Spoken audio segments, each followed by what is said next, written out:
bet you can guess what's going to happen here today. The rye bread, the sauerkraut, the Thousand Island dressing, the Swiss, and the corned beef. Yep, you got it. One of our favorite sandwiches, a Reuben.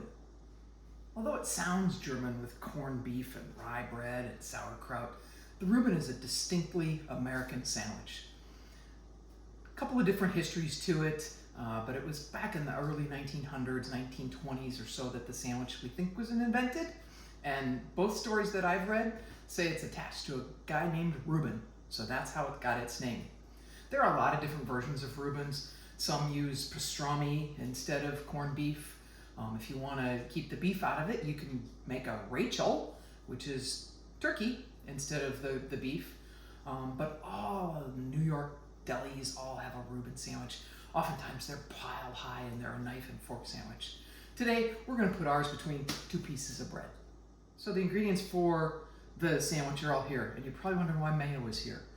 Well, I like to use mayo instead of butter to coat my bread when I grill it. It just, to me, makes a crunchier, crispier crust on the outside. But essentially, we are going to take all these wonderful ingredients. We've got some Northwest sauerkraut from Steinfeld's. We've got Thousand Island dressing, or Russian dressing historically was used, but I've got Thousand Island from our friends at Lighthouse. And of course, we've got Tillamook Swiss cheese. And I'm using Boar's Head corned beef. I like it. It's sliced nice and thin. It's nice and tender, and it's going to bring great flavor to the sandwich.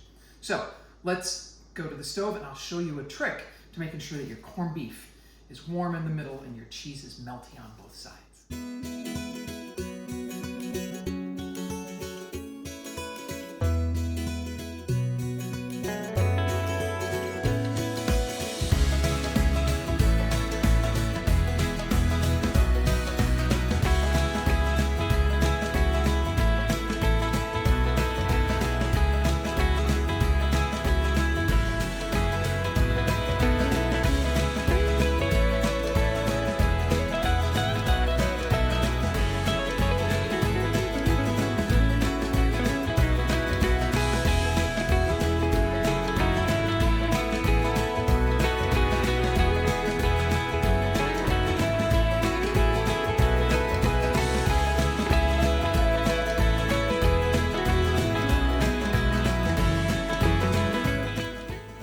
See the cheese is melting, coming out of the sandwich a little bit.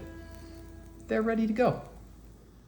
Our Reuben sandwich is finished. I like to make sure I invest in really great ingredients and go in this. It's a sandwich that doesn't take much, super fast to put together, but get some really great corned beef like Boar's Head and some really great Swiss cheese like Tillamook. Invest in those ingredients and your Reuben will turn out fantastic every time. It is tangy from the sauerkraut, rich with the beef, gooey from the cheese. It's delicious. Thanks for tuning in to Cooking at Nan and Clutch.